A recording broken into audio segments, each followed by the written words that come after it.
Israel বিরোধী বিক্ষোভে উত্তাল তেহরান সহ ইরানের বিভিন্ন শহর। জুমার নামাজের পর ইসরায়েলের বিরুদ্ধে বিক্ষোভে ফেটে পড়ে ইরানের হাজার হাজার মানুষ। শুক্রবার 20 জুন রাজধানী তেহরান সহ তারজিব ও সিরাজ শহরে অনুষ্ঠিত এই ইসরায়েল বিরোধী গণজামায়াত ইরানের রাষ্ট্রীয় টেলিভিশনে প্রচারিত খবরে এমন তথ্য জানানো হয়েছে।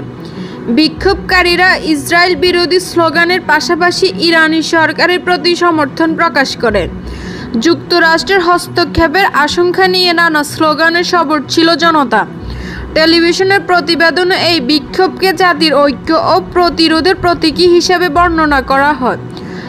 প্রচারে ভিডিও ফুটেজে দেখা যায় বিক্ষোভকারীরা 13 জন ইসরায়েলের হামলায় নিহত ইরানি সামরিক কমান্ডারের ছবি বহন করেছে।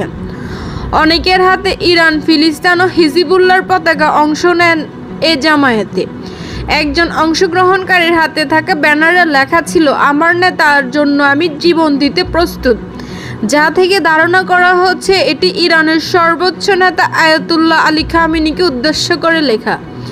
এই ধরনের বিক্ষোভ শুধু রাজধানী তেহরানেই সীমাবদ্ধ ছিল না, বরং উত্তর পশ্চিমাঞ্চলের তারজিব এবং দক্ষিণাঞ্চলের সিরাজ শহরেও একই ধরনের প্রতিবাদ অনুষ্ঠিত হয় বলে রাষ্ট্রীয় গণমাধ্যমগুলোতে জানানো হয়েছে।